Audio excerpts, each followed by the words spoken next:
Hey everyone, I'm Alex. And I'm Ella.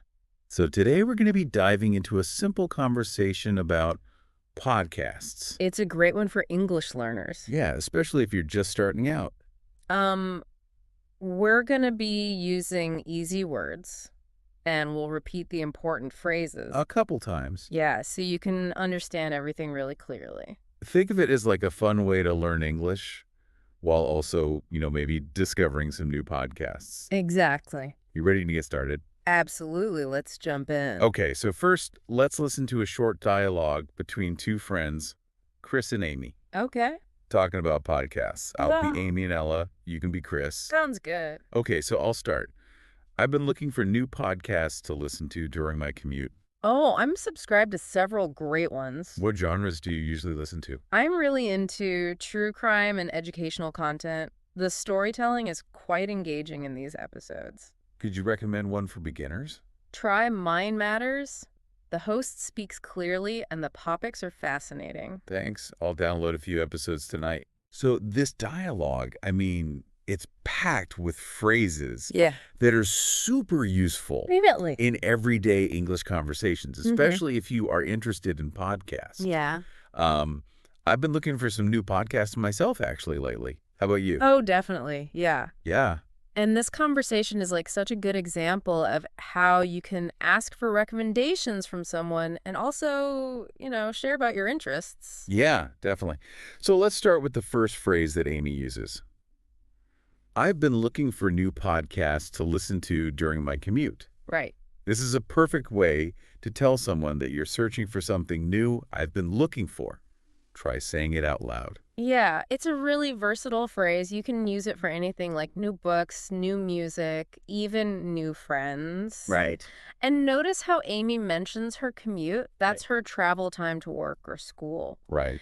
And it gives Chris a little bit more context about when she wants to listen. Exactly. Now, Chris responds with, oh, I'm subscribed to several great ones. This tells us that he regularly listens to podcasts. I am subscribed to. Repeat that a few times. I'm subscribed to.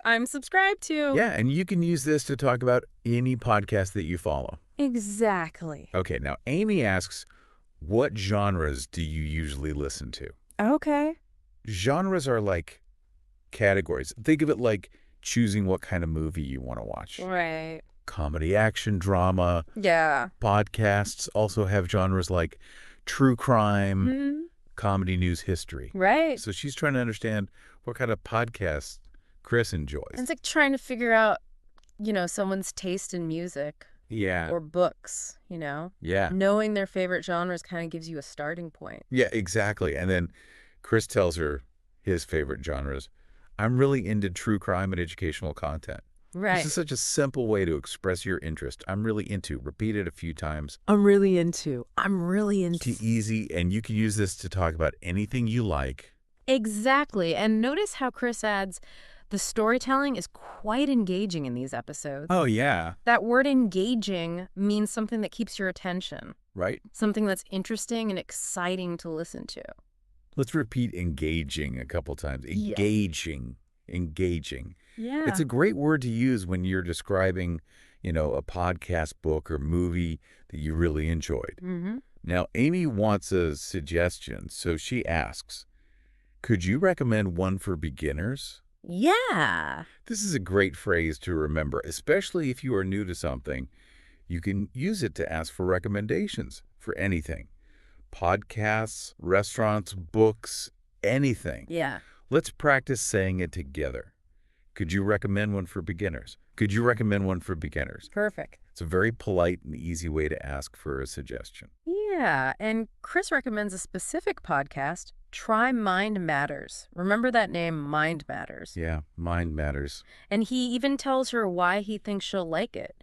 The host speaks clearly, and the topics are fascinating. Fascinating means really, really interesting. So Chris thinks that this podcast would be great for Amy because it's easy to understand and covers interesting topics. That's exactly what you want when you're learning English, right? Definitely simple language and interesting content. Yeah, let's practice those keywords one more time. Subscribe to. Engaging. And fascinating. Yeah. Great, you're doing really well. Before we move on, if you're enjoying this deep dive, don't forget to subscribe to our channel. Yeah. And a like would be fantastic too. We'll be back with more insights on this conversation in just a bit. Welcome back.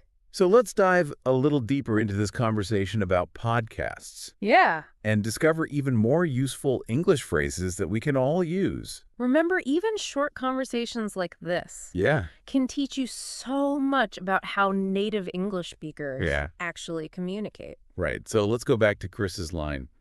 I'm really into true crime and educational content. He's clearly telling Amy about his favorite podcast genres, but there's another way to express this. Yeah, you could also say, I'm a big fan of true crime and educational podcasts. It has the same meaning, but it adds a little variety to your vocabulary. Right. And variety is key when you are learning a new language. Totally. It helps you sound more natural and fluent. Now, let's look at the phrase. Could you recommend one for beginners? Imagine you're at a bookstore and you are looking for a book, but you're not sure where to start. Right. You're looking for recommendations. You could say to the clerk, could you recommend a book for someone new to this genre? Exactly. Or let's say you're trying a new restaurant and you don't know what to order. You could ask the waiter, could you recommend a dish for someone trying this cuisine for the first time? Oh, yeah. You see, Yeah. this simple phrase can be used in so many different situations. Right. It's all about adapting it Yeah. to fit the context. Now let's focus on pronunciation for a moment. Okay. Remember, the podcast Kurt recommended Mind Matters. Let's say it together a few times. Okay. Mind matters. Mind matters. Mind matter. It's important to practice pronunciation, especially with names and titles. It helps you sound clearer and more confident when you speak English. Absolutely. And notice how Chris doesn't just give the name of the podcast. Right. He also explains why he thinks Amy will like it. The host speaks clearly and the topics are fascinating. Right. This is like such a helpful tip when you're recommending something in English. Yeah. Always give a reason why you think the other person will enjoy it. Right. It shows that you've put some thought into it. Exactly. Yeah. And that you are genuinely trying to help them Yeah. find something that they'll like. Okay, now let's shift gears a little bit and look at some of the more subtle aspects of this conversation. Okay. Remember Chris's comment about the storytelling being quite engaging? That word quite is interesting Yeah. because it can soften the meaning of an adjective. Right. It's like saying something is pretty good instead of amazing. Right. It adds a layer of nuance to your language. Exactly. And these subtle nuances can really make a difference in how you come across in English. They show that you have a good command of the language and that you can express yourself with precision. Definitely. So we've covered a lot of ground already, but there's still more to uncover. Stick around for the final part of our deep dive, where we'll wrap things up with some key takeaways and leave you with a thought-provoking question to ponder. Welcome back to the final part of our deep dive into this simple yet insightful conversation about podcasts. We've unpacked so much already, from key vocabulary and phrases to, like, those subtle nuances that can really elevate your English communication. And remember, we've been focusing on clear, simple language. Yeah. That's perfect for English learners, Especially beginners. especially beginners. But even if you're more advanced, revisiting the basics can be incredibly helpful. Absolutely. It's like strengthening the foundation of a house. Right. The stronger your foundation in English, the more, complex structures you can build on top of it.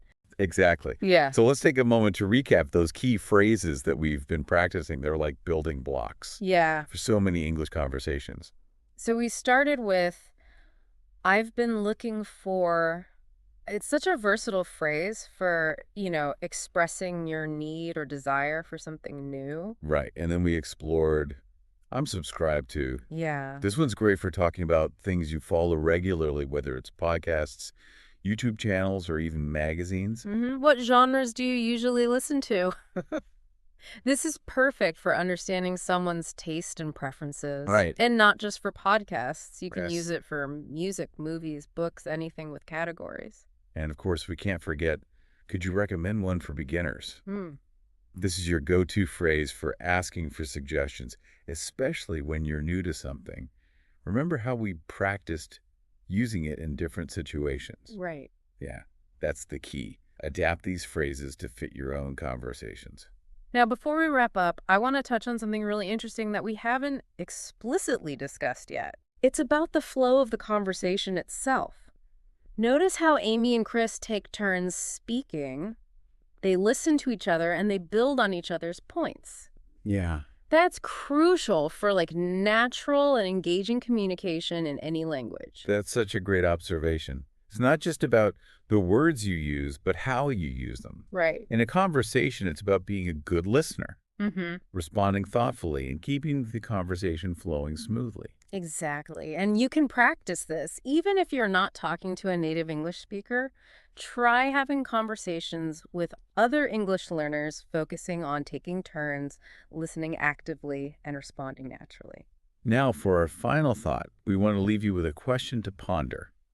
It's inspired by Amy's search for new podcasts. Okay.